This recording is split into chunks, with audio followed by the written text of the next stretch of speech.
Ok, listo. Entonces, no vamos a pasar hoy día el link para asistencia, sino que se va a registrar directamente con el Zoom, pero tienen que colocar su nombre en la pantalla. ¿Listo? Adelante, Juan Carlos, es todo tuya la...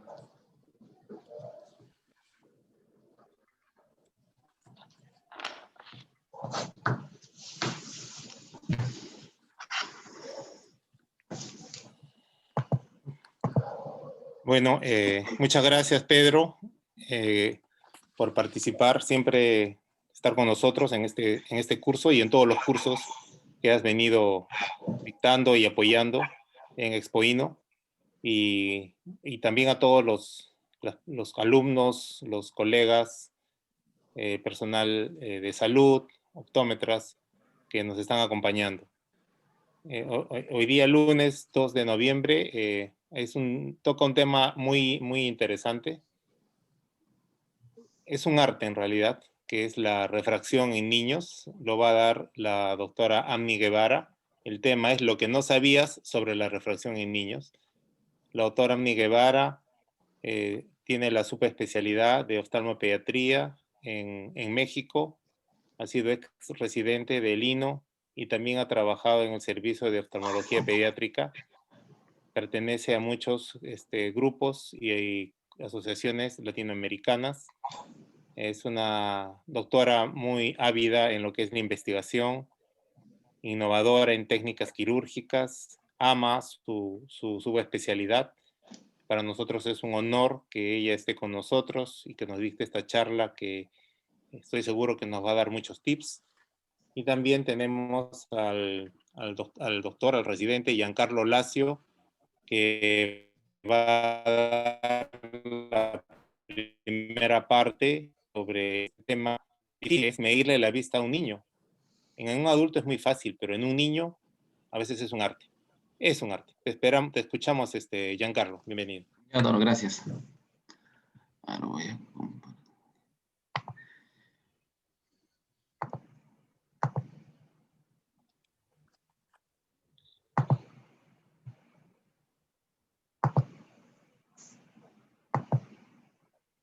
Ya, ahí, ¿se están viendo mis diapositivas?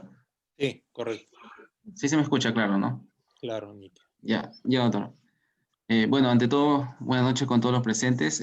Vamos a iniciar con la charla del día de hoy. Y bueno, el tema es lo que no sabía sobre la refracción en niños. Entonces, el objetivo del tema es que al finalizar la charla nosotros podamos responder a cada una de estas interrogantes. Y bueno, vamos a empezar con algunos datos epidemiológicos.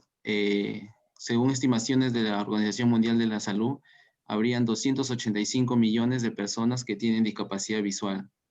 Y de estas, aproximadamente 19 millones serían niños menores de 15 años.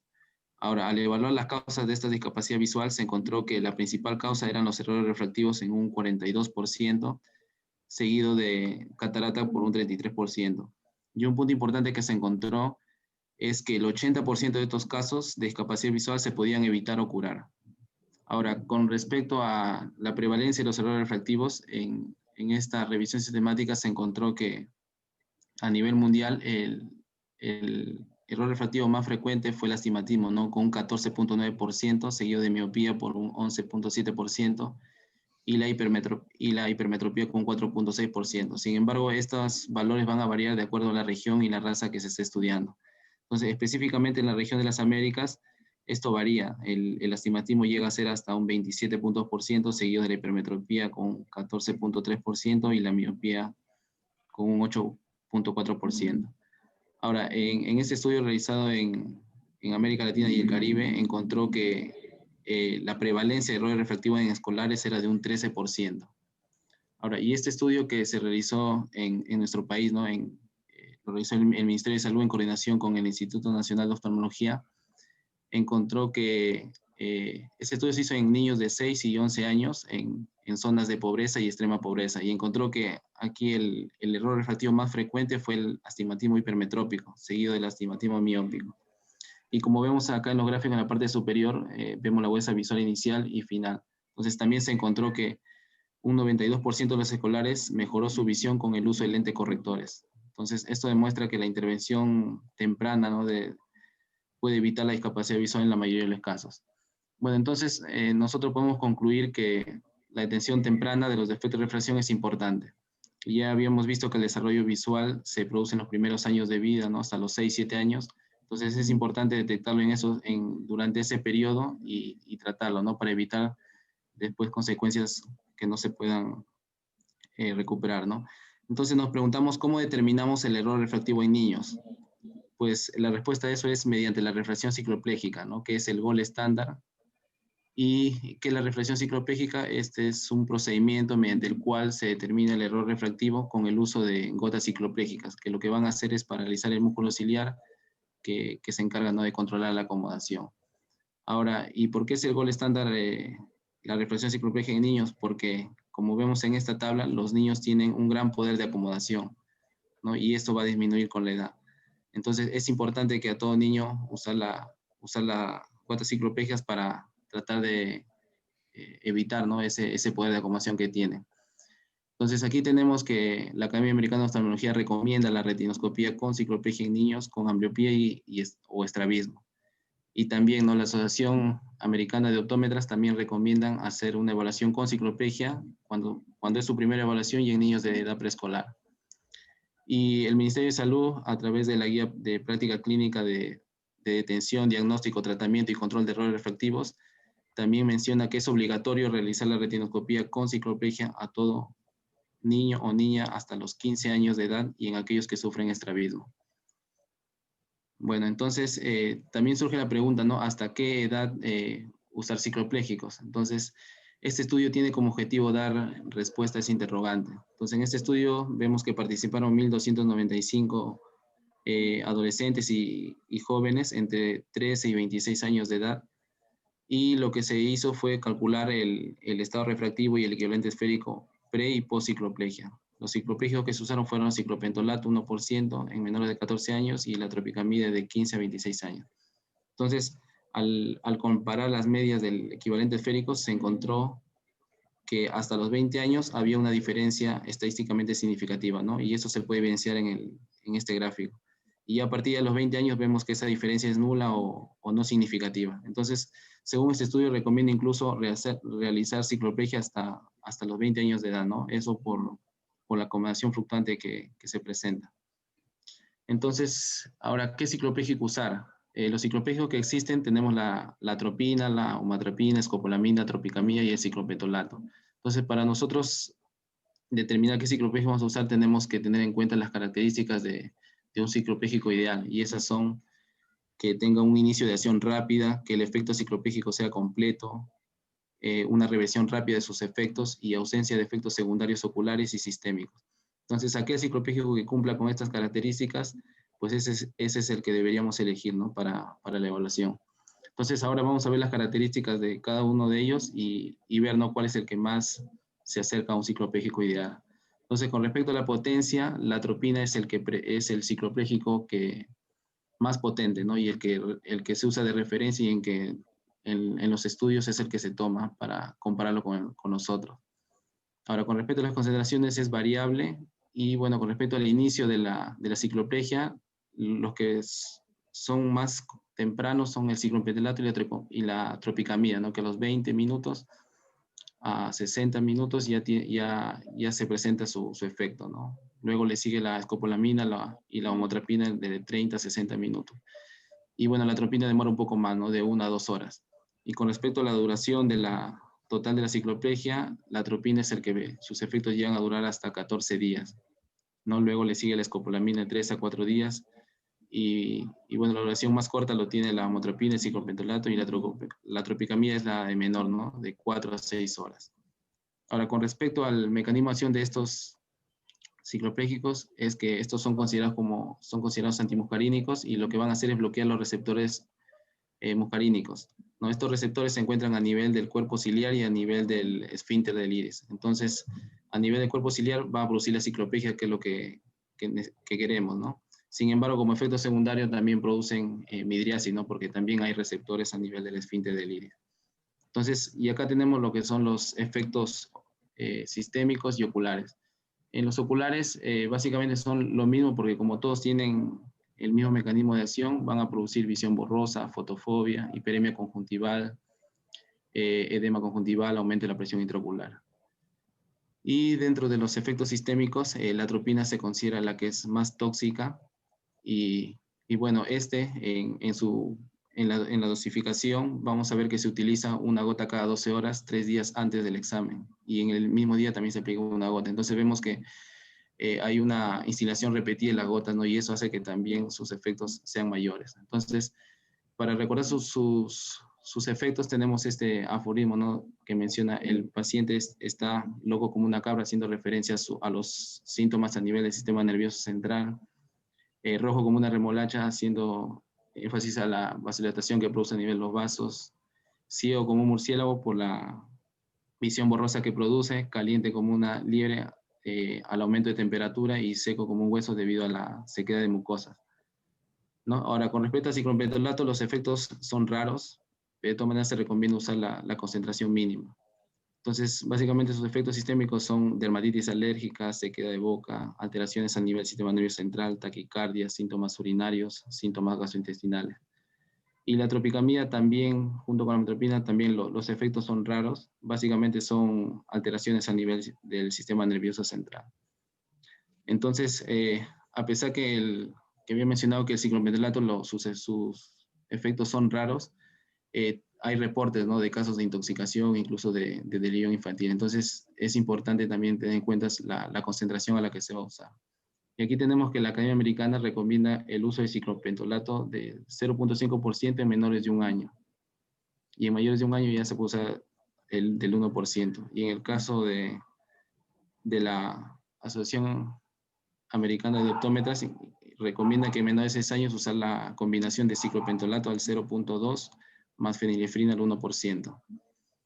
Y en el caso de mayores de 6 meses, el ciclopentonato al 1%. Bueno, estos son algunos consejos prácticos, ¿no?, para tratar de evitar los efectos que producen el ciclopégico. Entonces, hay que tratar de usar la concentración más baja del fármaco. Y otro dato importante que lo mencionan la mayoría de artículos es el cierre de los párpados o la oclusión digital del conducto nasolagrimal, por 2 a 3 minutos.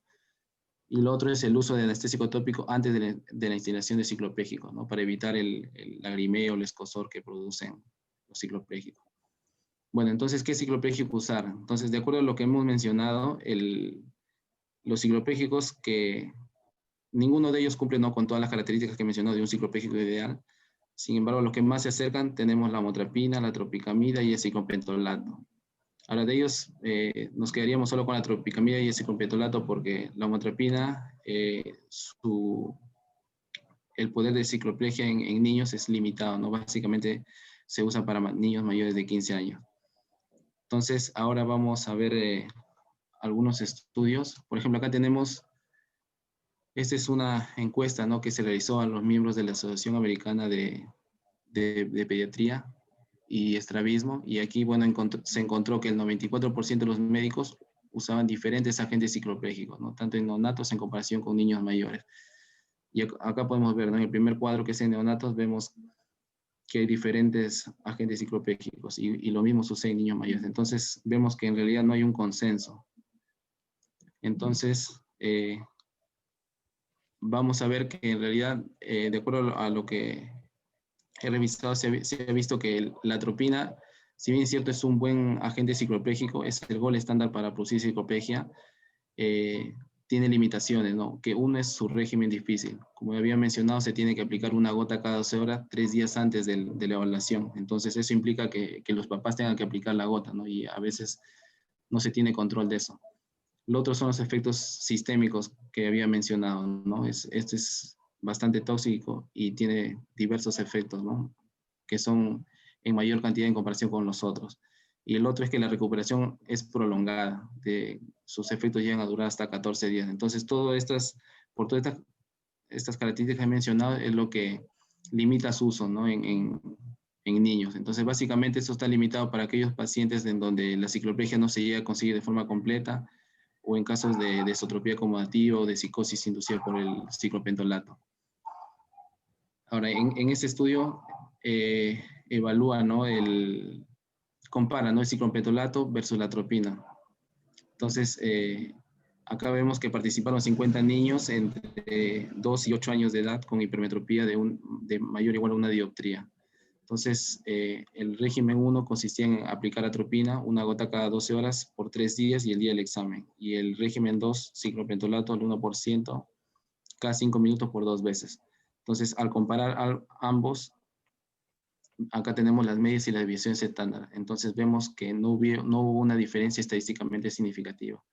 Por lo tanto, en el estudio se concluye que el ciclopentolato en niños pequeños o mayores es suficiente para producir una buena ciclopegia con un efecto similar a la atropina. Ahora, en este otro estudio también se compara, ¿no?, la atropina con la combinación de ciclopentolato más tropicamida. Entonces, en este estudio participaron 63 niños entre los 5 y 12 años de edad y también el régimen 1 consistió en atropina, una gota cada 12 horas por 3 días y el día del examen, y el régimen 2, ciclopentolato, una gota cada 5 minutos por 2 veces, y luego se da tropicamida cada 5 minutos 2 veces. Entonces se evaluó el ojo izquierdo, el ojo derecho, perdón, y el ojo izquierdo. Entonces primero se aplicó el régimen 1 y 5 semanas después se aplicó el régimen 2, ¿no?, para evitar los efectos de la atropina. Entonces, como vemos acá también se calculó las medias y las diferencias, las desviaciones estándar, y vemos que el P no es menor de 0.05. O sea, por lo tanto, no había tampoco diferencias estadísticamente significativas. Entonces, lo que concluye el estudio también es que la combinación de ciclopentolato y tropicamida, ambos al 1%, es una alternativa útil a la atropina, ¿no?, para la detención cicloplégica en niños con hipermetropía. Ahora, este otro estudio también evalúa, ¿no?, la seguridad y la eficacia de diferentes agentes cicloplégicos en niños con iris pigmentado. Entonces acá tenemos, por ejemplo, el régimen 1, tropicamida más fenilefrina al 0.5% ambos. El régimen 2 consistía en ciclopentolato y tropicamida al 1% ambos. Y el régimen 3 era la atropina al 1%. Entonces, en total participaron 25 niños de 2 a 10 años, hipermétropes con mayor de 2.5 dioptrías y con iris pigmentado. Entonces los niños se dividieron en menores de 5 años, menor o igual de 5 años y mayores de 5 años. Y al evaluar se calculó, ¿no?, el error refractivo y el equivalente esférico en cada régimen. Y al comparar, aquí, bueno, se encontró que el régimen 3 era más eficaz, ¿no?, que el régimen 2 y el 3 era más eficaz que el 1.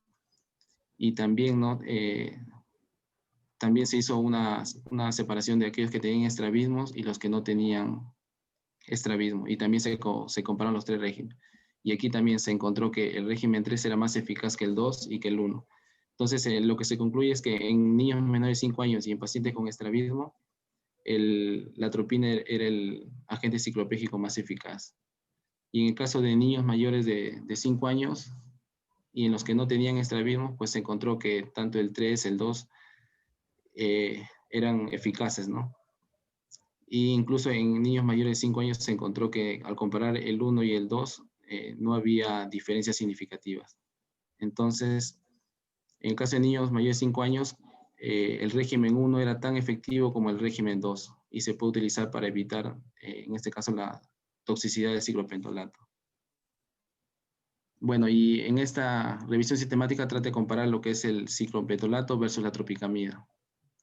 Entonces, en esta revisión se incluyeron 6 estudios y como vemos acá, al comparar el subgrupo de acuerdo al grupo etario, adultos, niños, vemos que los estudios están a favor del ciclopentolato.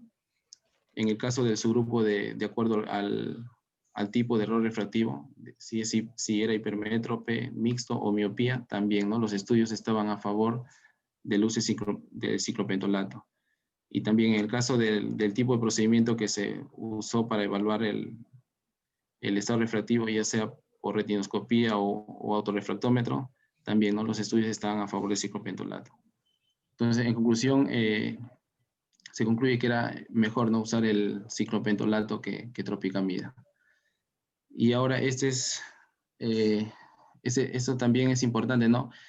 Si es útil utilizar la fenilefrina en la cicloplegia en niños. Entonces, Este estudio publicado el año pasado, participaron 107 niños y acá, bueno, lo que se menciona es que la fenilefrina es un agonista alfa-adrenérgico. O sea, este va a actuar a nivel del músculo dilatador de la pupila y lo que va a producir es midriasis, pero no tiene acción sobre el músculo ciliar, por lo tanto no tiene acción tampoco sobre la acomodación.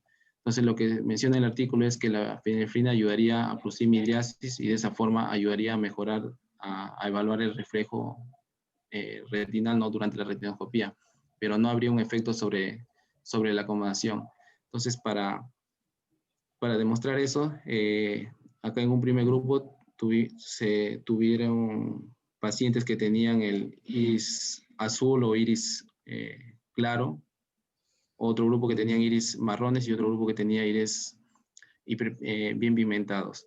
Entonces, al primer grupo se le aplicó una gota de ciclopentolato, a los que tenían iris marrón una gota de la combinación de ciclopentolato más fenilefrina, y a los que tenían iris más pigmentado fueron 2 gotas de la combinación de ciclopentolato y fenilefrina. Entonces, al evaluar la dilatación, se encontró que en los iris claros se alcanzó una dilatación en el 97% de los niños. En los iris marrón un 73% y en los iris más pigmentados un 23%. Entonces lo que se hizo fue repetir nuevamente la gota y acá se llegó a 100% en el caso de iris claros. En el caso de iris marrón se llegó a una dilatación del 91% y en el caso de iris muy pigmentados se llegó a 85%. Entonces eso, al compararlo con el grupo, ¿no?, donde se usaba solo ciclopentolato. Por ejemplo, acá tenemos los pacientes de iris marrón donde se usó solo ciclopentolato, pero 2 gotas. Se llegó en el 100% la dilatación. Y en el caso de iris hiperpigmentados se usaron 3 gotas y acá se llegó al 89%. Entonces, lo que se concluye con este estudio es que utilizando solo ciclopentolato es efectivo, ¿no?, incluso en iris marrones y en iris oscuros, ¿no?, no siendo necesario la combinación con fenilefrina. Entonces, ahora vamos a ver qué es mejor, ¿no?, la autorrefracción o la retinoscopía cicloplégica en niños. Y si la autorrefracción debería hacerse con o sin cicloplegia. Entonces, para dar respuestas a esas interrogantes tenemos estos estudios. Este estudio comparó la autorrefracción versus la retinoscopía, la refracción subjetiva. Entonces, dentro de los autorrefractómetros tenemos que se incluyeron 3, que fue el Retinomax, K+2, el Canon y el Gran Seiko. Y se comparó con la refracción subjetiva. Entonces, primero se hizo sin gotas cicloplégicas y acá vemos que se calculó la esfera, el cilindro, el eje y el equivalente esférico. Entonces, acá vemos que hubieron diferencias importantes, ¿no?, estadísticamente significativas tanto en la esfera, en el cilindro, como en el equivalente esférico. Sin embargo, en el eje fue muy parecido. Y cuando se usó las gotas cicloplégicas, vemos que esas diferencias disminuyen, ¿no? Entonces, de esa forma, el estudio concluye, ¿no?, que en condiciones no cicloplégicas, los autorrefractómetros tienen una tendencia a la sobrecorrección negativa en los niños, ¿no?, aproximadamente de 1 a 2 dioptrías. Sin embargo, los autorrefractómetros fueron precisos en condiciones cicloplégicas. Entonces, acá podemos concluir que debería usarse en gotas cicloplégicas, ¿no?, cuando se utilizan los autorrefractómetros. Ahora, en este otro estudio que tiene como objetivo evaluar la precisión de la autorrefracción cicloplégica versus la retinoscopía cicloplégica en niños. Entonces, acá también se calculó el equivalente esférico y se encontró una diferencia de 0.5 dioptrías, pero en la mayoría de los casos era menor de 0.25. Y con respecto al componente cilíndrico, también la diferencia fue de menos de 0.25. Entonces, como vemos, en realidad las diferencias son pequeñas. Sin embargo, estos son como grupos, ¿no?, porque son medias. Entonces, lo que se vio es que al comparar cada individuo, ahí es donde se encontraba que había una variabilidad significativa. Entonces, lo que concluye el estudio es que la autorrefracción cicloplégica es apropiada para el uso de estudios de población pediátrica, ¿no?, es decir, para estudios como screening. Sin embargo, en la práctica clínica debería utilizarse lo que es la retinoscopía cicloplégica, ¿no? Y lo otro también que se encontró es que la autorrefracción no cicloplégica versus la cicloplégica, se encontró que la no cicloplégica subestimaba la hipermetropía y sobreestimaba la miopía, ¿no? Los resultados son parecidos al artículo mencionado anteriormente. Y bueno, en este otro estudio compara, ¿no?, el autorrefractómetro Retinomax versus el Plusoptic S08 con la retinoscopía cicloplégica para la emisión de errores refractivos. Entonces acá se encontró que al compararlo, el Plusoptic no se necesita usar gotas cicloplégicas, es un autorrefractómetro manual, y bueno, acá se encontró una diferencia importante, ¿no?, de menos 1.13.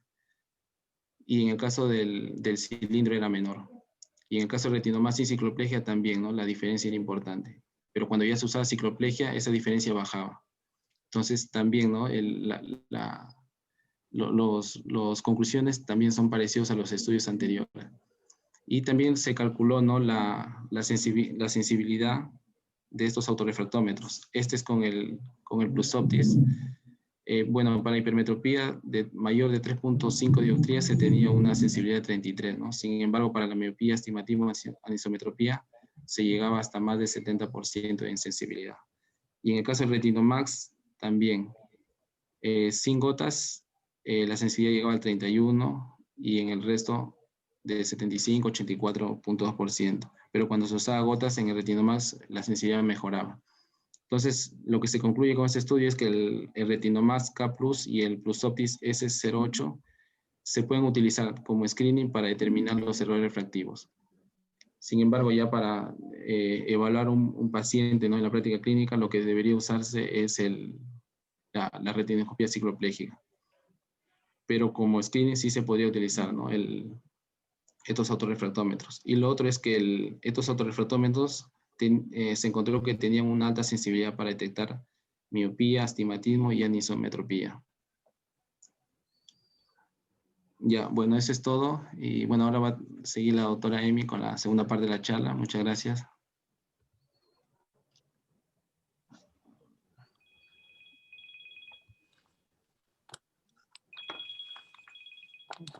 Diana, bueno, Amni Guevara, pues tienes lista tu charla, por favor.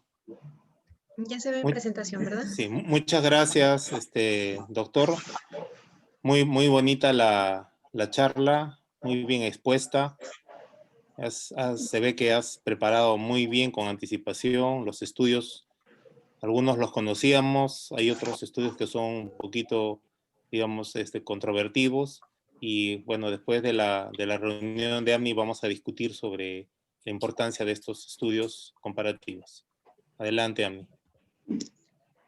Bueno, muy buenas noches con todos los que están conectados. Gracias, doctor Juan Carlos Castro, por la presentación. Un saludo especial a todo el comité organizador. Muchas gracias por la invitación. Bueno, como decía Giancarlo, verdaderamente este tema es muy importante porque los problemas refractivos son la principal causa de discapacidad visual en niños. Y hacer una muy buena refracción en los niños nos permitirá hacer un buen tratamiento del estrabismo y la mayoría de problemas oftalmológicos pediátricos en niños. Entonces, ya tener una muy buena refracción y saber cómo y cuándo corregir los defectos refractivos es una parte súper importante en el tratamiento de los problemas oftalmológicos pediátricos. Entonces, yo voy a ir a la parte más práctica y voy a responder a la pregunta de cómo y cuándo corregir estos defectos refractivos.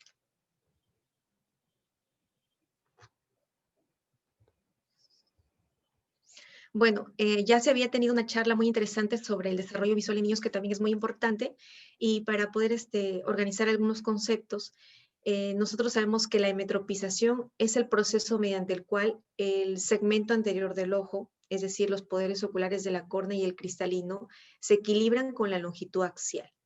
Y si hay un equilibrio, logramos la hemetropía. Pero si hay un desequilibrio entre este poder ocular y longitud axial, tenemos lo que se conoce como errores refractivos, entre ellos la miopía, el astigmatismo y la hipermetropía.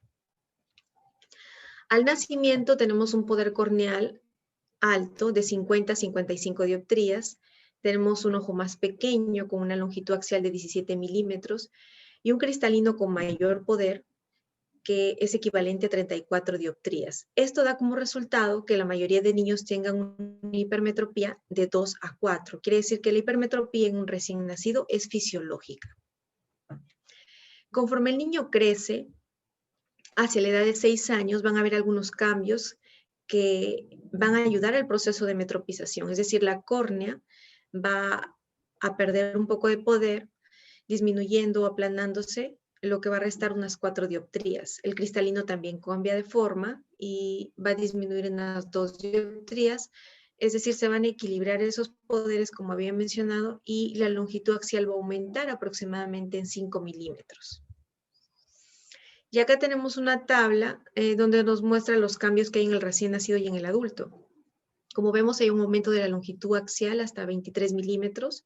El poder corneal va a disminuir. El nervio óptico también va a estar de mayor tamaño. Los diámetros corneales van a aumentar. Hay una disminución del grosor corneal y obviamente por el crecimiento del ojo, la longitud de la pars plana y el volumen orbitario va a llegar hasta 30 centímetros. Todos esos cambios van a producirse que alrededor de los 6 a 7 años el ojo tenga emetropía en condiciones ideales. Es decir, que el poder refractivo de sus lentes, hablamos de la córnea y el cristalino, coinciden con la longitud axial. De esta manera, los rayos de luz emitidos por un objeto van a caer sobre la retina y la imagen se va a poder ver con claridad. En la metropía hay una alteración de esto. En el caso de la miopía, por ejemplo, los lentes son con mucho poder o la longitud también axial del ojo es más larga, lo que hace que la imagen se forme delante de la retina. En el caso de la hipermetropía sucede lo contrario. Los lentes tienen menos poder o el ojo también puede ser más corto y hace que la imagen se forme detrás de la retina. En el caso del astigmatismo es diferente. Astigmatismo viene de astin y estigmos, punto. Quiere decir que como los poderes en los diferentes meridianos de la córnea y el cristalino son diferentes, los rayos de luz no se van a enfocar en un punto simple, sino en 2 líneas focales. Y de acuerdo a eso vamos a tener los diferentes tipos de astigmatismo. Tenemos el astigmatismo miópico simple, en donde una línea focal se enfoca en la retina y otra delante. El miópico compuesto, en donde las 2 líneas focales se enfocan delante de la retina. El hipermetrópico simple, en donde una línea se enfoca en la retina y la otra detrás.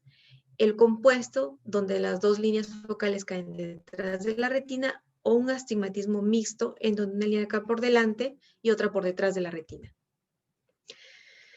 Dicho esto y haciendo esa introducción, entonces, algo importante que debemos saber es que si encuentro una medida, no quiere decir que voy a dejar lentes.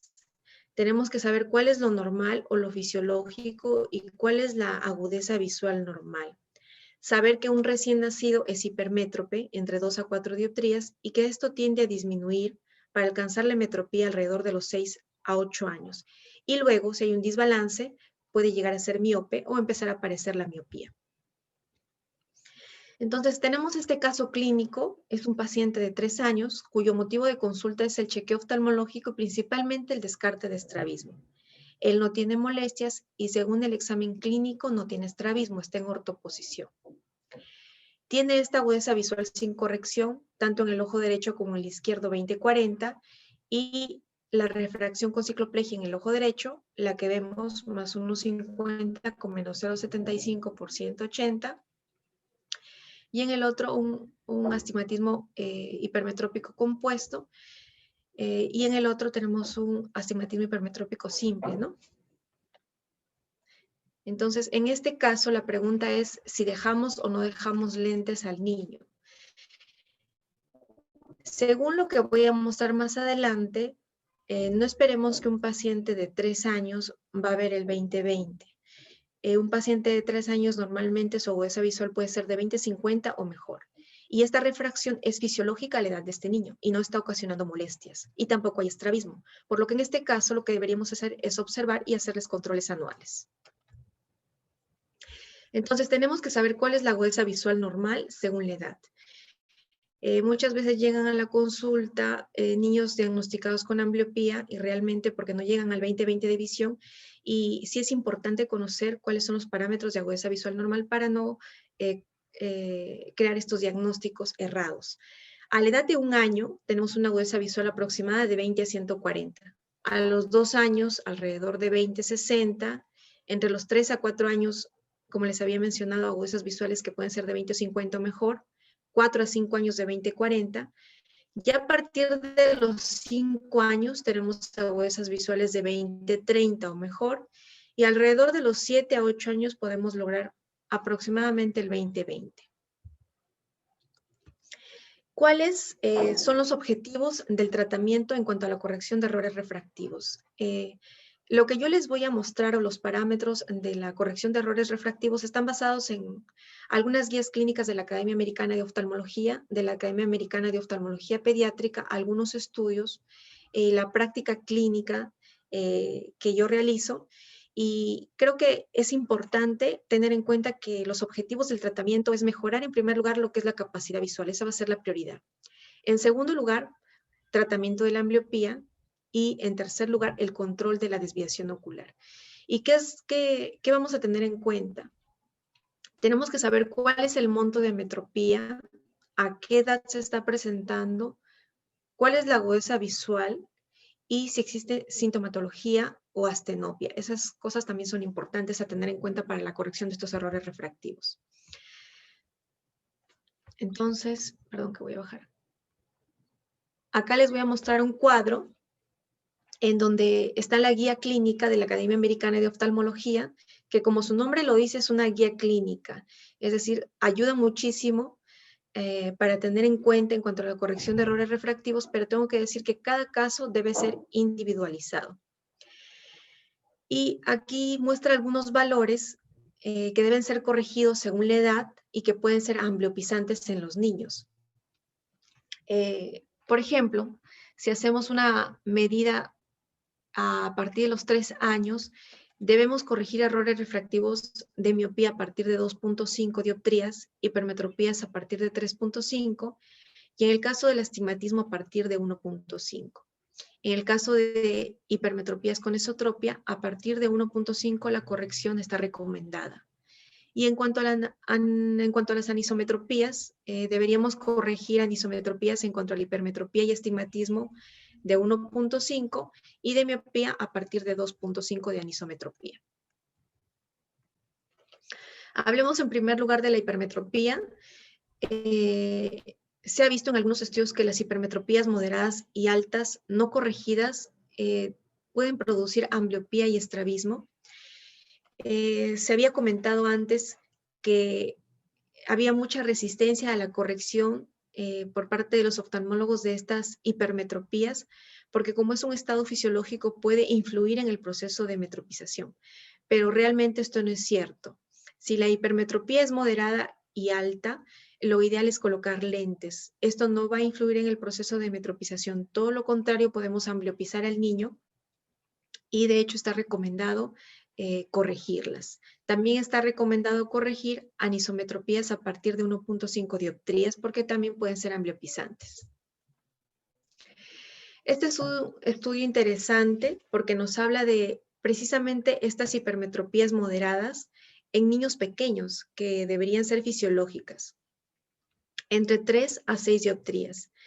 Y se establecieron 2 grupos de niños que tenían este tipo de hipermetropía sin ningún otro defecto refractivo asociado o anisometropía significativa. Y a un grupo los corrigieron con gafas y en el otro grupo no. Y la verdad es que no hubo diferencias significativas.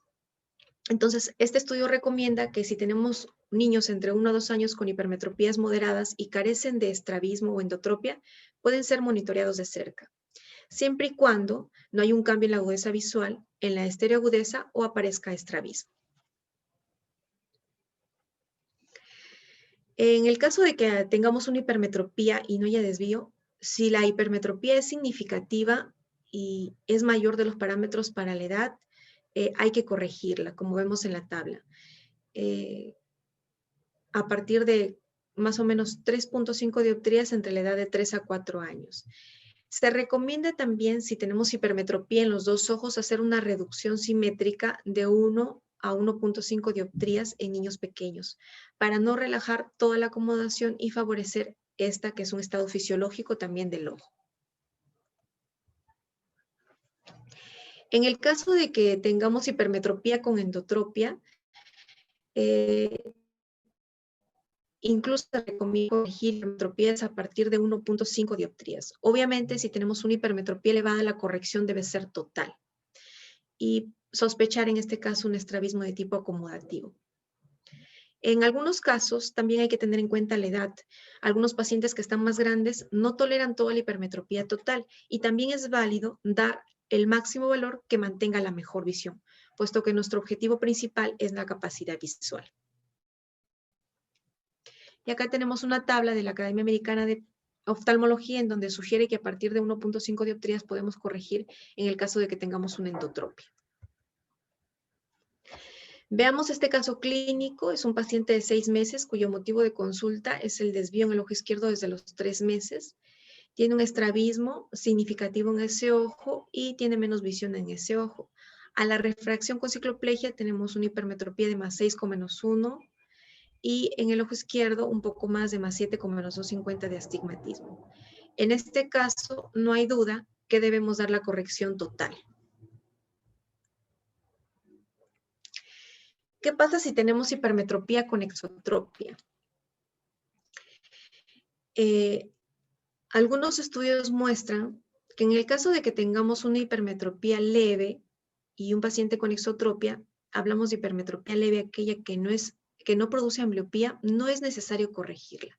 Pero si tenemos una hipermetropía alta, es decir, mayor de 3.5 dioptrías, se debe dar la corrección total con una disminución máxima de 1 dioptría. ¿Por qué? Porque esto se ha visto que permite una mejor agudeza visual, favorece el desarrollo de binocularidad y por lo tanto hay un mejor control de estrabismo en estos casos. Veamos este paciente de 7 años cuyo motivo de consulta es el desvío intermitente del ojo derecho desde los 2 años. Tiene exotropia en este ojo y tiene una refracción con cicloplegia mostrando una hipermetropía de +1.50 con -2 en el ojo derecho y en el ojo izquierdo de +1 con -1 por 165. Tiene una buena agudeza visual y en este caso, debido a que la hipermetropía es leve, solo se puede dejar el astigmatismo.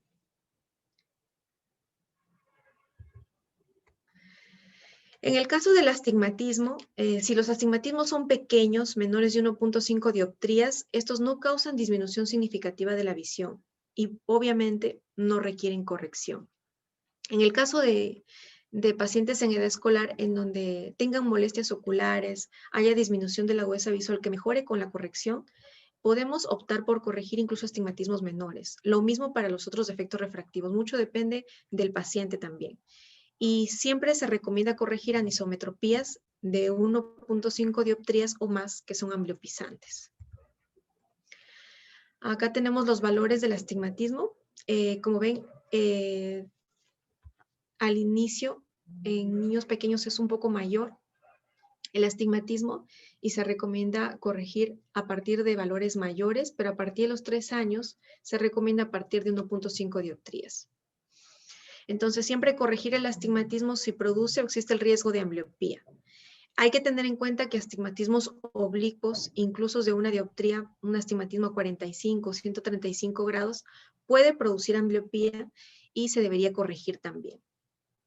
Otra cosa importante que se ve en la consulta es que cuando hay astigmatismos altos, hablamos de 5 o 4 dioptrías, llegan los pacientes con la prescripción o subcorregidos. Entonces acá lo que quería manifestar es que siempre se debe prescribir la corrección astigmática completa con el correcto eje, porque si no vamos a causar una ambliopía iatrogénica y como había dicho, el objetivo principal es mejorar la capacidad visual y la ambliopía. En el caso de exotropias intermitentes, incluso mínimas correcciones hasta de 0.5 dioptrías son beneficiosas y se deben corregir. Bueno, en cuanto a la miopía, es menos ambliopizante porque sabemos que en los niños su mundo es cercano, especialmente en los niños menores de 1 año. Y podemos observar incluso moderadas miopías como de 5 o 4 dioptrías.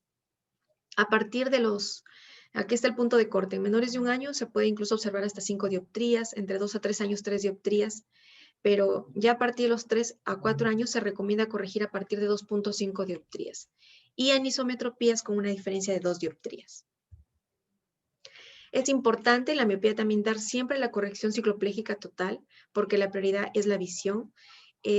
Repetir muchas veces la refracción y hacerlo con cicloplegia para evitar sobrecorrecciones. Y algunos recomiendan dar lo mínimo con lo que se logre la mejor agudeza visual para evitar precisamente estas sobrecorrecciones.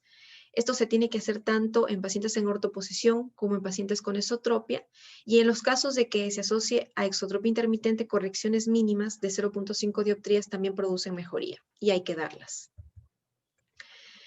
Y el último caso, un paciente de 9 años que consulta por mala visión y ortoposición con esta refracción con cicloplegia. En este caso vamos a dar toda la refracción, porque eso permitirá mejorar la agudeza visual del paciente. Finalmente, para concluir de toda la charla, que la refracción, como ya se había dicho, en niños verdaderamente es un arte, hay que tener mucha paciencia.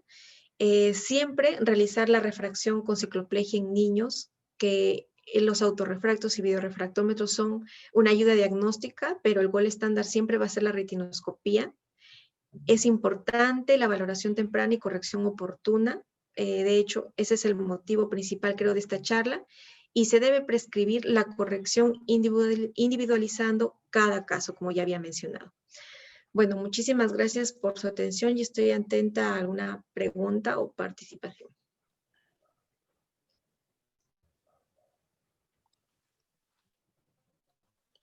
Muchas gracias, Andy. Muy bonita la charla, muy interesante.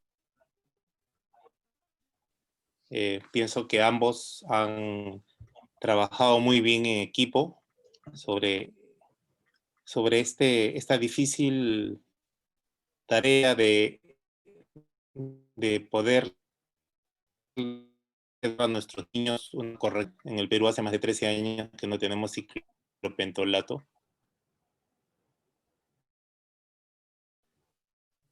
Muchas veces vemos que a veces ni le dilatan la pupila y a veces solamente les echan una sola gota, a veces MKX, y al momento que se les echa las gotas, en este caso usamos la tropicamida con la fenilefrina, encontramos que no es miope de 6, sino es miope de 3, y viceversa. Encontramos niños que tienen estrabismos, que han sido operados de estrabismo, y que su receta inicial dice +3 de hipermetropía, y luego de la operación vienen a control con nosotros, y resulta que no tenían 3, tenían 7. Significa que esos niños no necesitaban operarse, que si le hubiéramos dado o le hubiéramos encontrado toda la hipermetropía exacta, ese niño no se hubiera operado. Me gustó mucho lo que mencionaste, que los astigmatismos son muy ambliopizantes. Hay que tener mucho cuidado y es verdad, un astigmatismo en un solo ojo de 1,50, pero oblicuo en 30 o oblicuo en 70 puede ambliopizar ese ojo, ¿no? Entonces, mucho ojo con eso. Hay que repetir constantemente las retinoscopías porque a veces es difícil hacer la retinoscopía en la primera, sobre todo en los niños especiales con parálisis cerebral, niños Down, niños con nistagmos, niños, etcétera, que a veces no colaboran, hay que realizarlos. Y mi pregunta para ti es, ¿qué tanto confías tú en la refracción bajo anestesia general? ¿Qué errores le ves en esa refracción? En tanto a veces no está muy bien anestesiado, no hay mucha luz, no están las condiciones ideales de distancia para poder hacer bien la refracción. ¿En qué casos lo indicas o lo indicas tú por lo general en menores de 1 año? Sí, yo prefiero hacer la refracción despierto. E incluso me parece mejor hacerlo dormido, o sea, que el niño venga dormido que con anestesia general. Sí he visto variaciones en cuanto a la refracción y la verdad es que prefiero siempre hacerlo despierto. Ya sería un caso extremo que tendría que que anestesiarlo, o en todo caso traerlo dormido, porque es más exacto cuando está despierto. Ujú. Sí, es verdad, yo también estoy de acuerdo Sí, contigo. ujú. Hay muchos errores porque cuando el niño está con la anestesia, muchas veces los ojos, uno cuando enfoca el retinoscopio tiene que enfocar directamente casi en la mácula, pero muchas veces el ojo está más, Sí, está para un lado. y entonces salen medidas que no son las exactas. Bueno, preguntan, ¿qué hacer en caso de que no existe el troptolato? En Estados Unidos existe el ciclomidril, que es la mezcla de ciclogil y tropicamida. Pero ¿cómo haces con la tropicamida teniendo en cuenta que solamente nos va a producir una cicloplegia de un 60%, un 65%? Le añades un poco más de feras, le quitas un poco más de feras, usas una gota de tropicamida, a los 20 minutos le aplicas otra gota y luego lees a los 40 minutos, cumples con la hora, porque yo veo muchas veces que viene la técnica, le echa la gota, le echa la otra gota y el niño pasa. ¿Y qué niños se perjudican? Los primeros niños, como dije yo, aquellos niños que son los primeros niños y que no llegaron a producir una buena cicloplegia, y los últimos niños, los que tenían, que son los números 18, 16, donde ya se les pasó el efecto, porque muchas veces no se apunta en el papel en qué momento se echó la última gota para poder valorar cuánto tiempo pasó del efecto ciclopléjico. Doctor, aquí Bueno, no también hay... tenemos ciclopentonato acá, pero... Ajá, sí. ¿Ibas a hablar, Sí, Giancarlo? doctora, sí. No, sí, doctora. Yeah. No, que realmente lo ideal es usar ciclopentolato, pero nosotros estamos utilizando tropicamida. Yo creo que sí es bastante cercano a lo del ciclopentolato en niños que no tengan estrabismo, ¿no? Son niños que tienen ametropías. Obviamente va a haber una subestimación de la esfera en el caso de la hipermetropía, pero eso es lo que estamos haciendo. Y en cuanto a la aplicación de la tropicamida, lo ideal es colocar la hora de aplicación de la primera gota previa colocación de anestésico, a los 5 minutos nuevamente tropicamida y entre los 30 a 40 minutos de la última gota poder ver lo que es el mayor efecto ciclopléjico que puede dar el medicamento, ¿no? Y asegurarse de que esta gota haya sido bien colocada. Solamente quería agregar, Amni, que también invitar al paciente a que se retire los lentes. Cuando se le echa ciclopentolato, el paciente no debe usar los lentes porque sigue sin acomodar. Y si el paciente está muy bien cicloplejizado, por lo generalmente se duerme o se adormita. Entonces, Sí, ahí es un efecto. eso es lo que vemos. Porque muchas veces las mamás le vuelven a poner los lentes y el niño sigue jugando con el celular. Entonces, no, se retrasa un poco el efecto ciclopléjico. Sí, Giancarlo, perdón. Giancarlos. Sí, doctor. No, acá había otra pregunta, no sé si la podía leer. Léela. Claro. Ya, acá preguntan, ¿qué opinan de la hipocorrección en hipermetropía axial en niños menores de 7 años para estimular el crecimiento ocular? Ajá. Sí, sí vi esa pregunta. La verdad es que existen muchos estudios que hipocorrigiendo, pues vamos a favorecer la acomodación y es un estado fisiológico, va a favorecer la metropización, sí es válido. Lo más importante acá, más que la hipocorrección, es corregir los errores refractivos que pueden ser ambliopizantes para evitar la ambliopía. Porque muchas veces estos errores refractivos, especialmente como le había mencionado, hipermetropías moderadas altas, no se corregían porque supuestamente es un estado fisiológico la hipermetropía, y eso iba a impedir la hemetropización, pero eso no es cierto. Si son hay que corregirlos. Hipogir entre 1 a 1.5 dioptrías para favorecer la acomodación, y esto no va a influir en la hemetropización. No sé si eso responde la pregunta. Sí, doctora.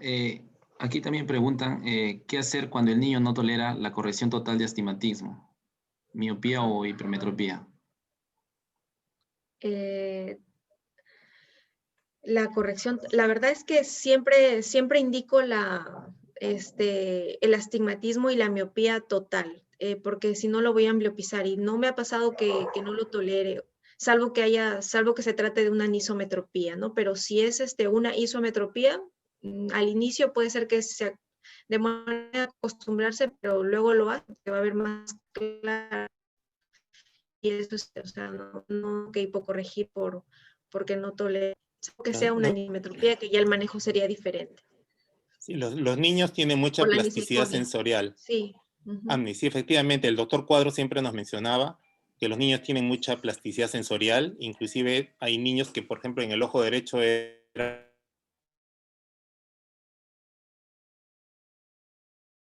la mayor parte corrección, igual con el astigmatismo.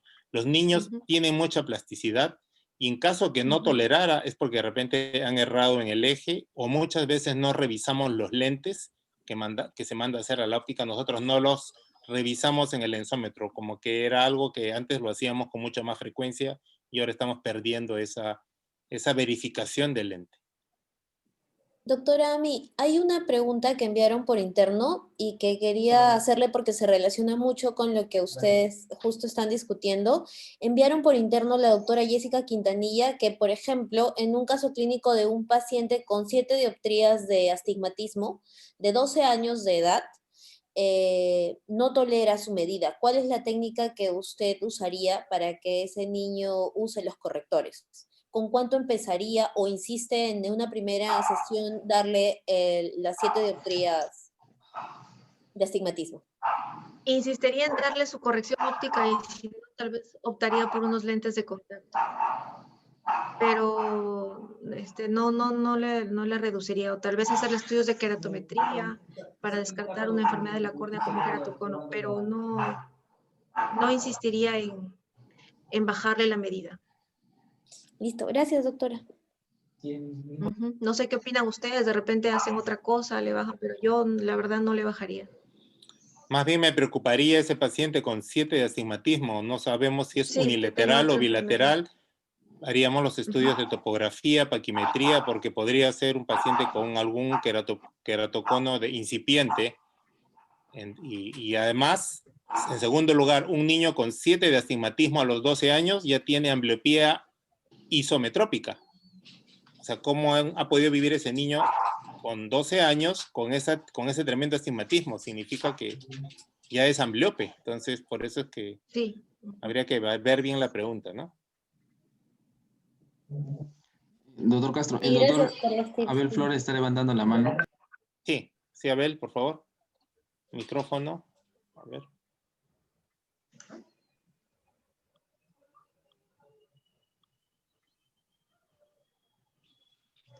Abel.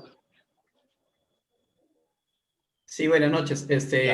Primeramente, para felicitar a la doctora Amni y al doctor Giancarlo por su excelente presentación.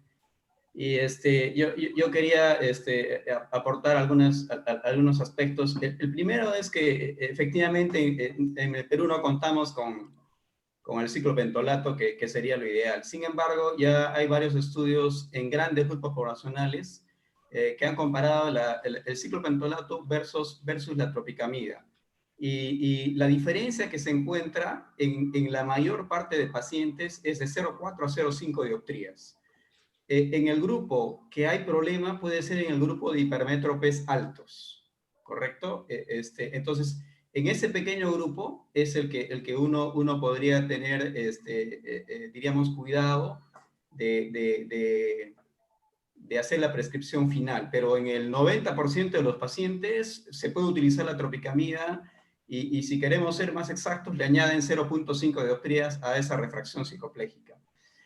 Lo segundo que quería anotar es que hay algunos estudios que recientemente se han publicado y señalan que hay un factor de riesgo para los efectos refractivos es el antecedente materno de consumo de tabaco. Y eso es interesante porque, claro, probablemente en nuestra población sea un pequeño grupo de madres, pero sin embargo es un dato que hay que tenerlo presente y que se está estudiando más esto en relación a los errores refractivos. La tercera cosa que quería señalar y que la doctora Ami ya lo había dicho perfectamente es que cuando nosotros la refracción es un arte en niños, pero no solo es un arte por realizar la refracción, sino más arte que realizar la misma refracción es hacer la prescripción. Porque el solo hecho de encontrar una hipermetropía de +4 en un niño de 4 años no necesariamente indica que ese niño necesite lentes. Va a depender de lo que manifestaron perfectamente, es del contexto, cómo está la agudeza visual de ese niño, cómo está la estereoagudeza, si existe o no estrabismo. Entonces, en eso consiste el arte de la refracción. Un número por sí solo no nos indica absolutamente nada. Entonces, y ya lo demostró el PIDIC con los estudios que publicó entre 1 y 3 años y 3 a 7 años de hipermetropías moderadas, observación versus prescripción de lentes, y no encontró diferencias siempre y cuando se mantenga la agudeza visual adecuada para la edad, que no hay una pérdida de estereopsis menor de 200 segundos de arco, que exista un adecuado alineamiento de los ojos. Y otra cosa es respecto a la última pregunta que hacían. He tenido la oportunidad, como seguramente ustedes, de evaluar muchos niños con astigmatismo de 6 y de 7. Y todos los niños se acostumbran. No hay ningún niño que no se acostumbre. Puede tardar un día, 2, 3, quizás un mes, pero al final sí se adaptan. Entonces, ese consejo es clave, el que ustedes dieron, de prescribir el error refractivo que tenga el niño. Si tiene un cilindro de 6, prescríbanle ese 6. No le den un 1 o un 2 esperando que regrese en 2 meses y que se adapte, porque no va a regresar sino hasta que el lente se le rompa, que va a ser un año. Eso era lo que quería aportar. Gracias. Abel, muy bien tus Lo aportes. peor es que lo miopizamos. Sí, yo quería agregar 2 cositas que me parecen muy importantes en esta reunión, que antes decían, doctor, ¿hasta qué edad echamos las gotas? Yo lo mencioné en otras charlas, que yo lo uso hasta los 17 años, porque he tenido personas de 20 años con pseudomiopías, y ahora tú lo confirmas, Amni, diciendo que es de 0 a 20. Entonces, Bueno, en mi consulta voy a subir a 0 a 20 porque encuentro a estas personas de 18 años que tienen 7 de miopía, y resulta que cuando les producimos una buena cicloplegia, entre paréntesis, esa miopía es una pseudomiopía, es una miopía de 4. Y en segundo lugar, muchas veces no hacemos el test rojo-verde. Tenemos ahí el test rojo-verde que tranquilamente nos va a decir si estamos hipercorrigiendo al niño, lo cual es malo, o hipocorrigiendo al niño. Y la tercera pregunta a mí que quiero hacer es, niño de 3 años que va a tu consulta, le haces la refracción y el niño tiene 3 años y tiene +1 de esfera, menos 0,75 de cilindro, en 180 grados en ambos ojos. ¿Ese niño te preocupa en tanto tú también mencionaste en algunas charlas la miopización que existe en escolares? ¿Te preocupa ese niño? ¿Qué le dirías a los padres? Ya.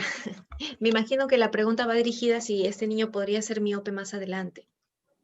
Sí. Entonces, bueno, yo siempre, después de que termino la refracción, independientemente de lo que me salga, siempre recomiendo o doy ciertas recomendaciones para que haya un buen proceso de metropización y el niño no se vaya para el otro lado, que es la miopía, que para mí es lo más grave porque es progresivo.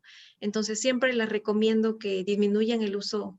Obviamente hay que preguntar los antecedentes familiares porque la parte genética o de los antecedentes de los padres es importante. Y si eso es positivo, con mucha más razón, hay que recomendar el tiempo de uso de los dispositivos electrónicos de cerca y la exposición a la luz ultravioleta. Siempre doy esas recomendaciones. Y vigilarlo de cerca, ¿no? Sí. Y decirles, perdón, voy a dar pase a otra persona, y decirles que el astigmatismo se hereda, la miopía se hereda, la ambliopía se hereda. Es muy importante lo que dijiste. Hay papás que uno los ve sin lentes porque ya están operados con láser, y a veces nos salteamos esa pregunta. Es muy importante. Y está bien. Y yo a ese niño pues que te mencioné también lo controlaría porque se me está miopizando. Porque tiene 3 años y recién tiene unos 50. ¿Y qué ha pasado en estos casi 170 días de pandemia? Hemos visto que nuestros pacientes de febrero o marzo que están regresando a las consultas se están miopizando o se han miopizado por lentes obsoletos, por no usar lentes, por mandarse a hacer lentes en la óptica, lo cual es un crimen. Es cierto. No sé si- La doctora Linda Fernández está levantando la mano también. Adelante, Linda. Sí.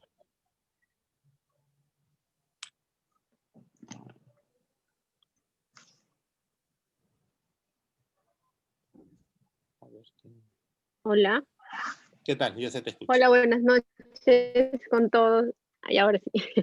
Buenas noches con todos, muchas gracias por cederme el paso. Felicitar a la doctora Ami y al doctor Giancarlo, realmente muy clara su exposición, pero sobre todo ver la capacidad de haber buscado trabajos comparativos y darse cuenta. Yo nada más era algo más o menos parecido a lo que iba a hablar el doctor Flores. Realmente los niños, siempre la refracción debe ser con cicloplegia. Yo quería incidir un poquito en los tiempos de la cicloplegia, como lo presentó el doctor Giancarlo. Realmente el efecto de la tropicamida, que es lo más común que nosotros tenemos, va de 20 minutos hasta los 40 minutos usualmente. El efecto, me refiero tope, máximo. Y a veces, si es que no tenemos, o mejor dicho, si no realizamos en este tiempo, no estamos haciendo nada, ¿no? Porque la fenilefrina en realidad solamente el efecto que tiene es midriático y más que todo para ayudarnos a hacer la retinoscopía, pero si no tenemos el efecto ciclopléjico, no estamos haciendo lo que debemos. Y otra cosa que también quería agregar es de que, si bien es cierto, nosotros podemos tener mucha práctica, pero también podemos cometer errores, ¿no? Y yo me he dado cuenta en el tiempo que la mayoría de casos en error que se cometen son en los ejes del astigmatismo. Cuando un niño no te tolera el defecto refractivo en lente, me refiero al astigmatismo, es porque hay un error en el eje, usualmente. Es una de las cosas que de repente en niños mayores de 3 años sí me guío de repente en el eje del autoquérato, ¿no? ¿Por qué? Porque si bien es cierto, yo puedo utilizar el cilindro cruzado o hacer cosas con mi niño en lo que es montura de prueba, pero siempre, como le digo, errar es humano y podemos tener ese pequeño error, ¿no? Estoy muy de acuerdo en poner todo el astigmatismo que encuentro en el niño, según las prescripciones, según la edad. Y como dijo el doctor Castro, a veces astigmatismos pequeños, no tanto llegar al 1,50 de repente, pero estar en ejes oblicuos, son muy ambliopizantes, sobre todo al menos a mí me han tocado en niños que hacen anisometropía, es decir, un ojo que está normal y el otro ojo en oblicuo, y no llega, de repente es un 1,25, pero ese 1,25 que le genera molestias, ¿no? Entonces, hacerle los seguimientos a los niños es importante. Y esta parte que dice el doctor Castro también, de que en estas épocas en que estamos, todos los niños casi están llegando con tendencia a miopizarse.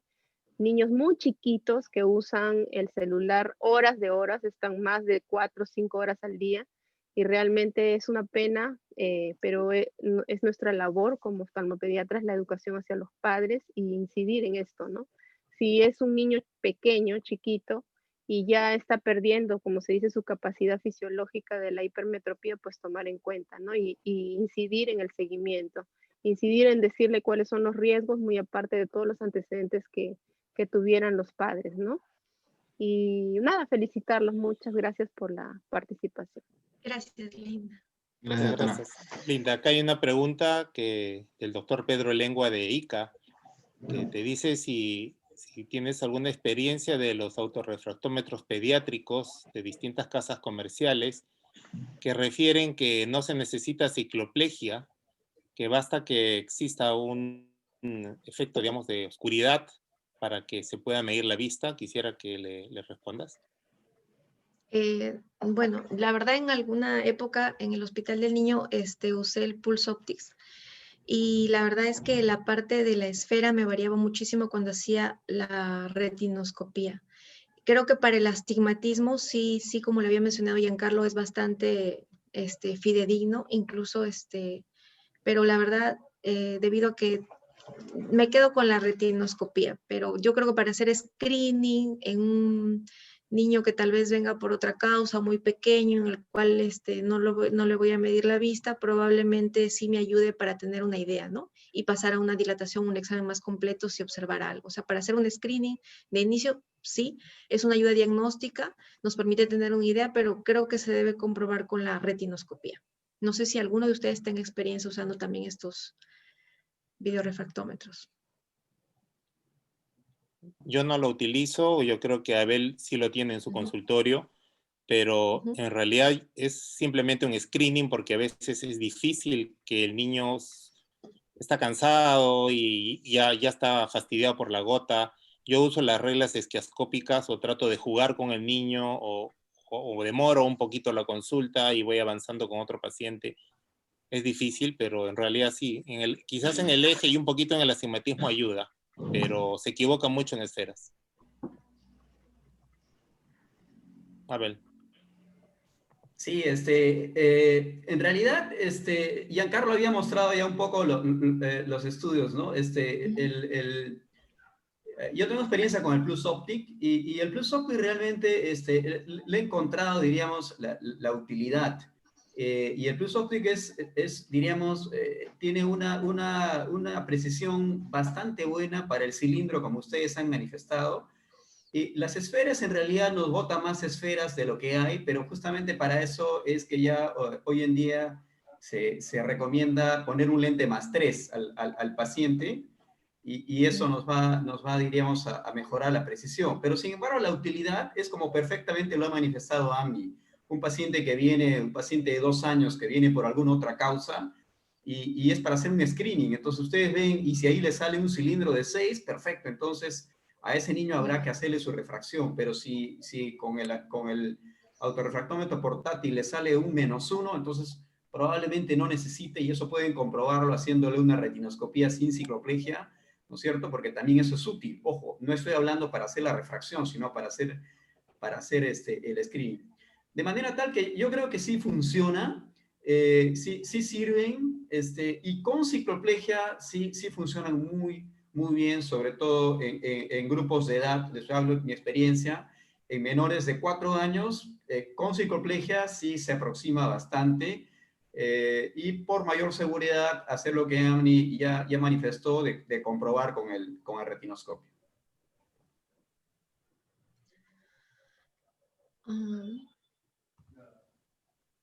Estoy de acuerdo.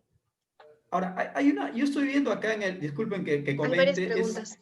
Sí, no, respecto a los niños con síndrome de Down.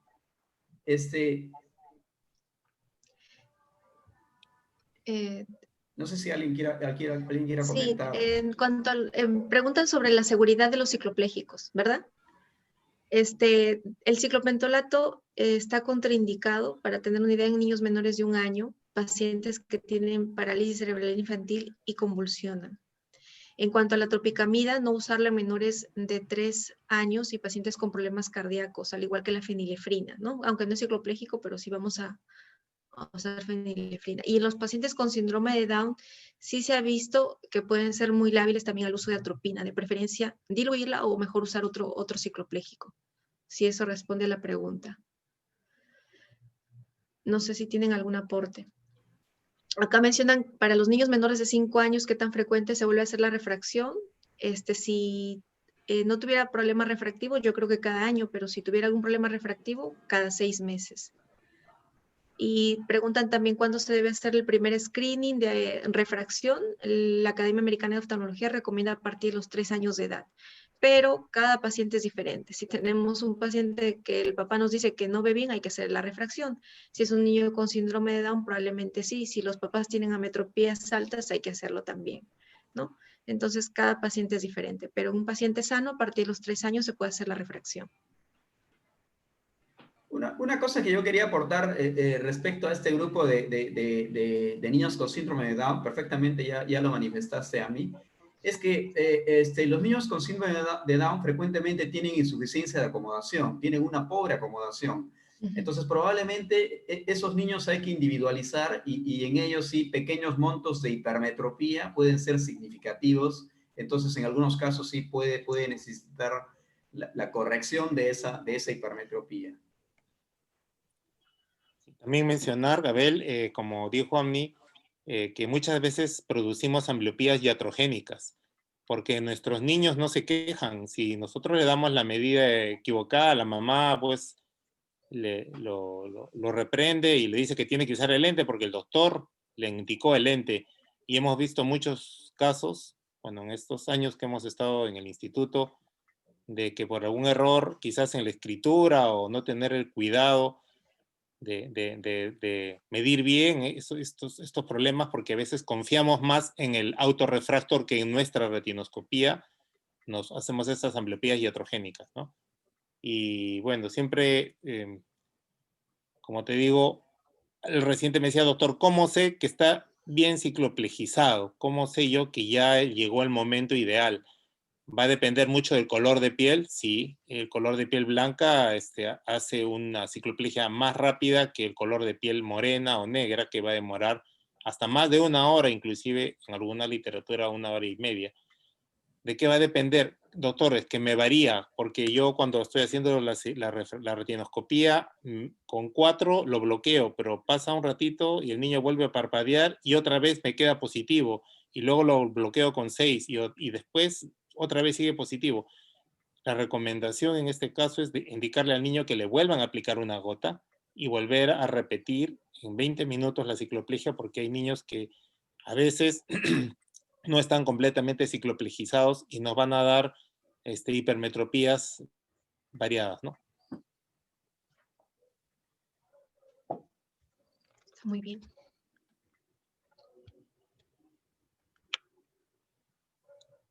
Hay una pregunta a mí que me dice, doctora, ¿usted piensa que la cicloplegia afecta en el valor final del astigmatismo?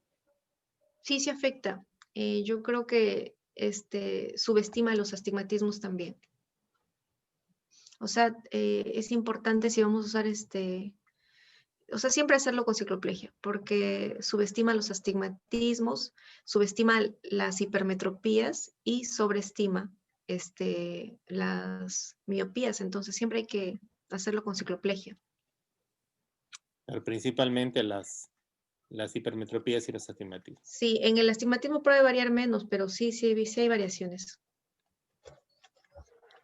Y una pregunta de Daniel García que dice, tengo un paciente mayor de 7 años con miopía de 5 y astigmatismo alto. ¿Cuál se debe corregir primero y a cuál se le debe dar el total de la dioptría? Sí, que quede claro que las miopías y astigmatismos se corrigen full. O sea, toda la refracción, siempre. No hay que empezar de a pocos, como dicen acá. Eso es lo que yo hago, la verdad. Y finalmente, no olvidarse que los niños son sabios. Cuando el niño no usa el lente, es porque ya no ve. Es cierto. Ya, es verdad. Entonces, hacerle caso a la mamá, señor, el niño ya no usa el lente porque ese lente ya varió, ya cambió. Y siempre la mamá va a la consulta y le dice, doctor, ¿y mi hija está mejorando o está empeorando? Yo le digo, no está ni mejorando ni está empeorando. Sus ojos están creciendo y está cambiando el tamaño de su longitud axial y está cambiando el tamaño de sus lentes, exactamente como siempre lo digo en las clases, como el calzado. Cuando vas a la zapatería, le preguntas a la zapatería, ¿su pie ha mejorado o ha empeorado? Ha crecido. Decirle a la mamá que esta medida de vista es progresiva, como tú dijiste. Si tiene problemas estrábicos, cada 3 a 4 meses, y si no, mínimo 1, 2 o 3 veces al año, hasta los 10 primeros años, si tiene sobre todo medidas altas, porque es muy importante que los niños estén en foco, estén viendo perfectamente para que no hagan problemas de ambliopización, ¿no? Una cosa importante a lo que acabas de mencionar, Juan Carlos, es también la elección adecuada de la montura. Porque si es una montura grande, entonces el lente va a quedar descentrado y recordemos que va a haber un efecto prismático. Y eso va a generar distorsión y no va, diríamos, a ocasionar el efecto que queremos, que es el del enfoque de la imagen en la retina. De manera tal que esa parte también es fundamental. Alguna vez escuché a Abel en una de las clases mencionar que a los papás ahora les encanta el filtro azul. Es más, los niños no necesitan refracción y estamos viendo niños con más 0,50 en los lentes. Le digo, señora, ese lente no le sirve al niño, 0.50 él lo puede acomodar. No, es que me han recomendado el filtro azul para que pueda seguir usando o pueda seguir jugando. Entonces, ¿qué piensan ustedes? Yo pienso que se está abusando de este filtro azul. Los papás están pues como, esto es como un rumor, que el filtro azul va a ayudar a que no se miopicen, lo cual es falso, les va a ayudar a que no tengan ojo seco, lo cual es falso. La cantidad de radiación que produce una laptop no es tan fuerte, salvo que esté expuesto muchas horas, ¿no? Entonces, más que el filtro azul está en la educación que tenemos que hacer, ¿no? ¿Qué te parece? Sí, bueno, yo también últimamente también están llegando a la consulta por el famoso filtro azul. La verdad sí lo indico. Sí lo indico. Se ha visto pues que la luz azul emitida por estos dispositivos puede producir, como sabemos, catarata, degeneración macular, pero a largo plazo, o sea, todavía faltan estudios que comprueben eso, ¿no? Solamente son estudios experimentales. Entonces, lo más importante, que es lo más grave en niños, es el ojo seco, el estrabismo, la miopización, y eso no lo protege el filtro azul. Entonces, ahí recalcar siempre que lo más importante es el tiempo de uso, ¿no? Exactamente. El tiempo de uso más que cualquier otra cosa. Es más, se van a confiar porque están con los lentes con filtro azul, van a estar más tiempo y eso es falso. Entonces, no indicarlo preferentemente. Claro, en realidad creo que hay dos tipos diríamos, de niños, ¿no? Uno son los que no tienen ningún defecto y les prescriben estos lentes, a veces un lente plano y con el filtro azul, y otro es el niño que tiene un defecto refractivo, ¿no es cierto? Entonces, yo al niño que tiene defecto refractivo, yo sí le indico filtro azul como Sí, claro. también lo hace. Ahora, y pasa lo que manifestabas, Juan Carlos, que papá y mamá vienen a la consulta y el niño está sano y ellos mismos exigen de que le indiquemos un lente, el famoso lente de descanso con el filtro azul. Entonces, ahí, por ejemplo, sí no tiene sentido, ¿no? Eso es hacer un sobretratamiento sin ninguna base científica. Entonces, ese concepto creo que es importante que diríamos lo tengamos presente. Muy bien. ¿Alguien tiene alguna pregunta? Giancarlo, ahí estás viendo Doctor, alguna pregunta. Sí. Sí, hay dos preguntas para unir porque son bastante parecidas. Una pregunta del doctor Jorge Fernández, que pregunta para niños adolescentes, si los pone de pie y les pregunta si se marean o no al darle la refracción total, que es con la que genera dice, en adolescentes que nunca han usado lentes, hacen que el paciente camine con la montura de prueba para ver si se marea, perdón. Y hay una pregunta que complementa esa pregunta, que es de la doctora Guadalupe Rodríguez, que es acerca nuevamente de un adolescente, si en estos adolescentes le bajan la medida, ¿no? Amni, tienes la palabra. La verdad es que no los hago caminar. Simplemente pues me fijo en que vea lo más claro posible y tratar de ser lo más exactos posible, porque ahí muchas veces lo que pasa es que puede ser que el eje del astigmatismo esté mal o que de repente esté sobrecorrigiendo una miopía, ¿no? Exactamente. Y está muy bien ese tip de que a pesar de ser un adolescente, si es miope hay que dilatarlo porque en verdad sí hay diferencias. Entonces, aquí lo más importante es ser lo más exacto posible para evitar sobrecorrecciones y yo creo que con eso no va a haber molestias. No sé qué opinan ustedes. Sí, estoy de acuerdo contigo. Desgraciadamente en el Perú casi un 60% o 65% de nuestros escolares se hacen su medida de vista en óptica, nuevamente vuelvo a mencionarlo, donde no hay cicloplegia, muchas veces no hay profesionales de la salud adecuados para este procedimiento tan importante como son sus primeros lentes.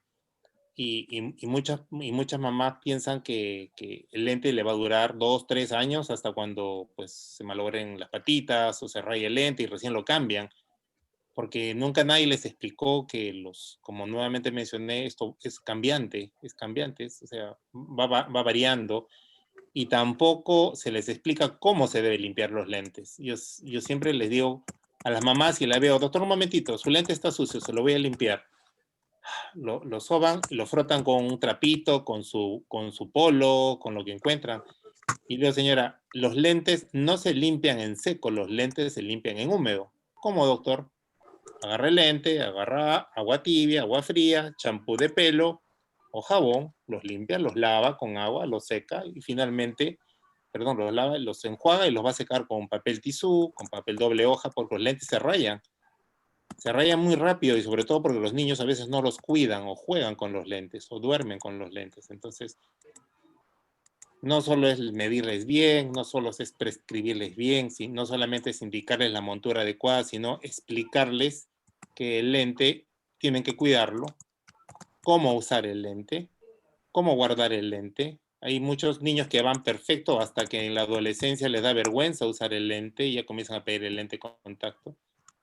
Explicarles por qué tienen que usar lente. Yo le digo, si no usas lente y te quedas perezoso, no hay brevete, no vas a poder manejar carro, porque vas a quedar perezoso de este ojo y no vas a tener licencia de conducir. Entienden en ese momento por qué es importante ponerse parche en el ojo, entienden por qué en ese momento es ponerse el lente, porque el ojo no va a mejorar de la noche a la mañana. El ojo va a mejorar por mucho tiempo, la ambliopía nunca es tarde de hacerla, como se mencionó en la clase anterior, igual los lentes. Y lo otro importante es usar el lente para los ojos únicos. Tenemos muchos niños con traumas oculares que tienen un ojo 20-20 y el otro ojo está en MM y no usan lente porque ven bien. Señor, tiene que poner el lente para proteger el único ojo que tiene, que se puede malograr, y ya me ha tocado unos 12 niños que han perdido su mejor ojo por algunos accidentes. Y la mamá dice, doctor, pero el doctor no me indicó lente porque me dijo que este ojo no iba a ser útil. Señor, el lente no es para el ojo ambliopizado o traumatizado. El ojo es para cuidar el ojo valioso. Yo quería, respecto a la pregunta que hacían del tema de caminar, sí creo que es fundamental. Y yo concuerdo con ustedes que no es una práctica que hagamos el hacer caminar al niño o al adolescente con el lente, ¿correcto? Pero sí es importante, justo lo que manifestabas, Juan Carlos, es explicar bien al papá y a la mamá que el lente positivo produce un aumento del tamaño de las imágenes y el lente negativo produce una minimización de las imágenes. Ese efecto hay que explicarles. Hay que explicarles que cuando su niño use lente, si es primera vez, probablemente al inicio va a tener molestias, va a sentir un poco de mareo, va a ver a mamá y a papá si es un lente positivo un poco más grande o más gordos, o si es un lente negativo los va a ver más pequeños o más delgados. Y que al incorporarse, si es un lente que además tiene cilindros, se va a marear y eso va a ser normal y transitorio. Entonces, eso es más importante, creo yo, que hacer el caminar como una muestra de que si el niño no se mareó en el consultorio, perfecto, entonces después cualquier reclamo no lo voy a asumir. Creo que ir por ese lado no es sensato. Entonces, lo mejor es explicar bien a papá y mamá que el niño puede tener molestias con el lente, pero que eso no significa que no deba usarlo. Es como cuando un niño tiene el pie plano y el zapato para corregir el pie plano molesta al inicio. Y el lente al inicio igual puede molestar. Entonces, si explicamos bien a los padres y ellos salen convencidos que el tratamiento que estamos haciendo es el mejor para sus niños, realmente ellos van a poner de su parte y van a lograr que el niño, le van a transmitir seguridad y van a lograr que el niño acepte el anteojo. Y una cosa que también quería señalar es que efectivamente en el transcurso de esta pandemia, o mejor dicho, en estos 2 últimos meses, estoy viendo a adolescentes de 14, 15, 16, 17 años con un espasmo de acomodación tremendo porque están muchas horas frente a la pantalla. Están en clases virtuales y en la tarde en reunión con sus amigos jugando en red. Entonces, en esos niños de 16, 17, concuerdo que también es necesario en muchos casos hacerles también la refracción con cicloplegia. Y también estamos viendo pacientes que estuvieron operados de estrabismo, de esоtropias, y que por haber estado mucho tiempo con exceso de convergencia, a veces comienzan a tener estrabismos residuales. He tenido pacientes que han estado muy bien operados y han estado perfectos en ortotropia y nuevamente han comenzado a desarrollar un estrabismo, y también está descrito que es por exceso de acomodación, por exceso de estar haciendo la convergencia, la fusión para poder, poder jugar, como tú dices, o poder estar en clases virtuales, ¿no? Entonces, no solamente se está viendo en miopizaciones, sino también se están volviendo a volver, entre paréntesis, otra vez estrábicos esos pacientes que estaban bien.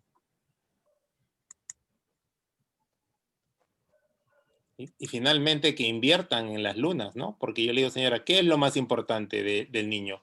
Su lonchera, su ropa, sus zapatos, sus lentes. El lente tiene que ser de buena calidad. Hay una mezcla de policarbonato y resina, no voy a decir el nombre comercial. Hay que saber qué tipo de lente les vamos a indicar.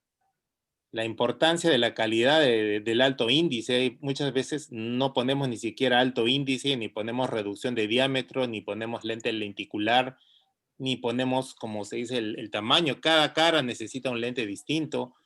Tenemos que cuidar eso porque a veces para los papás dicen, uy, doctor, volverle a medir la vista es un suplicio, porque hay que volver a dilatarlo, volver a hacerle la corrección, volver a la lente, ya lo dejan sin el lente. Entonces, dediquemos los momentos con el paciente para instruirlos, educarlos, orientarlos, acompañarlos, y esos pacientes van a ir bien y nos van a seguir. Tengo pacientes que ya van a entrar a la universidad y yo a veces ya ni los reconozco, y me dijo, doctor, usted siempre me insistió en usar el lente, en la importancia de usar lente, y usted me decía, doctor, yo tengo lentes desde los 5 años, efectivamente, yo tengo lentes desde los 5 años y siempre los he usado y me encantan mis lentes y no me operaría con láser porque me gusta usar el lente y los motivo a usar los lentes, la importancia de usar el lente. Antes en nuestra época usar lentes era sinónimo de nerd, pero ahora todos usan lentes y todo el mundo va a usar lentes y la mitad del mundo va a usar lentes. Entonces, animemos que usar lentes no es algo malo como se veía antes. Carmen. ¿Alguien más quiere comentar? Sí, el doctor Reategui preguntó, doctor, que ha encontrado en su experiencia que hay niños que están utilizando el lente pero descentrado. Seguro se refiere a la posición en la que está colocada en la carita del niño el lente. Si consideran que eso tiene una importancia clínica. El lente descentrado.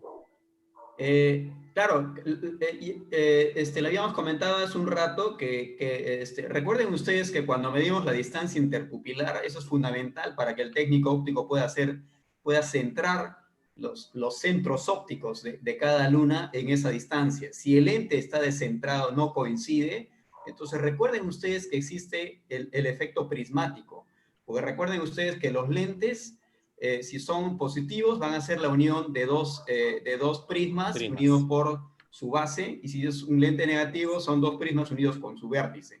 Recuerden ustedes que hay la ley de Prentice, ¿no es cierto?, que nos habla sobre el efecto prismático inducido. Entonces, quizás si es un lente diríamos, de un poder bajo, quizás podría no haber ningún problema, pero si es un lente de un poder alto, entonces sí ese descentramiento puede producir una foria, hiperforia, hipoforia, endoforia, exoforia en el niño, y eso sí puede causar molestias. Por eso que los miopes deben usar lentes pequeños, no lentes grandes, sino lentes pequeños para efectivamente no se produzca ese efecto. Y hay algunos pacientes miopes altos que los he visto usando multifocales, que han venido de otros países, inclusive también aquí en Lima hay médicos que les recetan multifocales, porque miran mejor con el multifocal y no se induce tanto la miopización. Entonces será motivo de la charla de miopización que viene después. Y bueno, pienso que hemos completado casi los 480 pacientes, participantes, ahora estamos en 358. El tema es apasionante, podríamos estar toda la noche. No sé, Ami, si quieres aportar algo más, Abel, Linda, Beatriz. La verdad, no, muchísimas gracias. Creo que ha sido bastante fructífera esta reunión. Hemos aprendido todos. Muchas gracias por la participación a todos. Saludos y no, nada que decir. Muy bien, muchas gracias. Vamos a compartir pantalla para la charla de mañana. Juan Carlos, si me permites. Sí, te te permite. Al principio yo quería mencionar algo con respecto a que pongan sus nombres. Solamente quería recalcar y preparé un PowerPoint ahorita para mencionarlo rápidamente. No sé si me permites Sí, hacerlo. sí, por supuesto.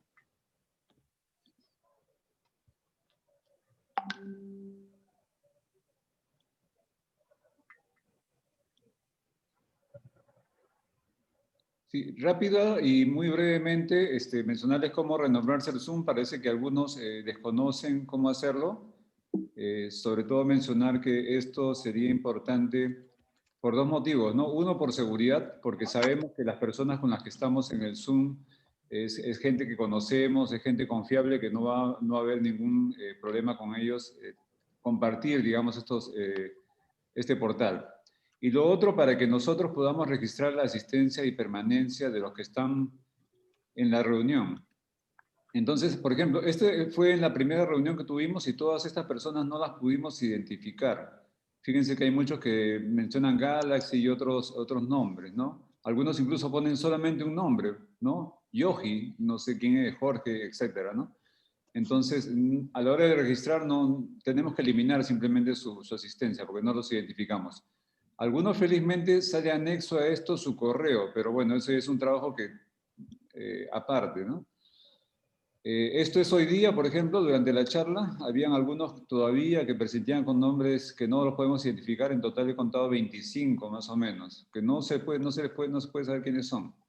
Entonces, para renombrarse hay que ir en la parte de acá abajo donde dice participantes, ¿no? Acá, uno hace clic acá donde dice participantes y de inmediato se despliega esta hoja y van a observar que el nombre de ustedes va a aparecer arriba, ¿no? Si colocan acá en una opción que aparece donde dice más, renombrar, de inmediato puedo en renombrar colocar nuevamente mi nombre tal como lo quiero. Yo, por ejemplo, acá voy a colocar mi nombre, pero con mi segundo apellido también, ¿no? Lo coloco así de esta manera y aprieto renombrar y ya está hecho. Entonces, eso por favor háganlo para tenerlo presente en las charlas que vienen. Entonces, solamente para terminar, lo hacemos por razones por seguridad, para que registren mi asistencia y permanencia. Y una cosa importante, que no es necesario estar escribiendo en el chat su nombre, porque eso distrae. Aparece el mensaje a cada rato y la gente que está escuchando la charla se distrae con unos mensajes que aparecen. Y por ahí alguien mencionó también que saludan los que están entrando recién y ya entraron después de comenzar la charla un buen rato. No es necesario. Muchas gracias, Juan Carlos. Eso era lo que quería compartir. Ya. Aquí voy a compartir la pantalla.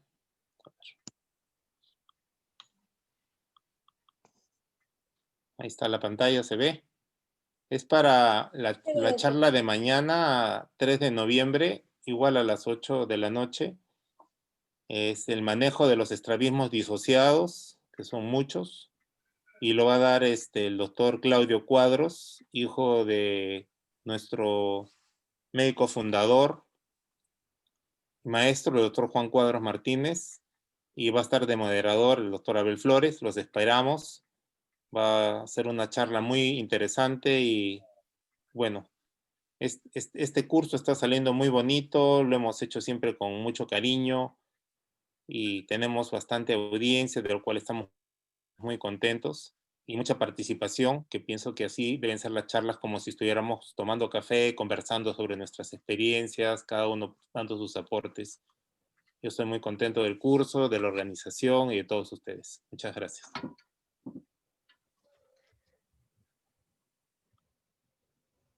Muy Gracias. amable. Buenas noches. Buenas noches a todos. Muchas gracias, nos vemos. Hasta luego. Muchas gracias por todo. Chao, doctor. Chao, Cuídense. linda, nos vemos. Gracias. Bien. Hasta luego. Chao, Pedro, muy amable. No, gracias a todos. Gracias a Excelente todos. reunión. Gracias. Gracias, Ángel. Ujú.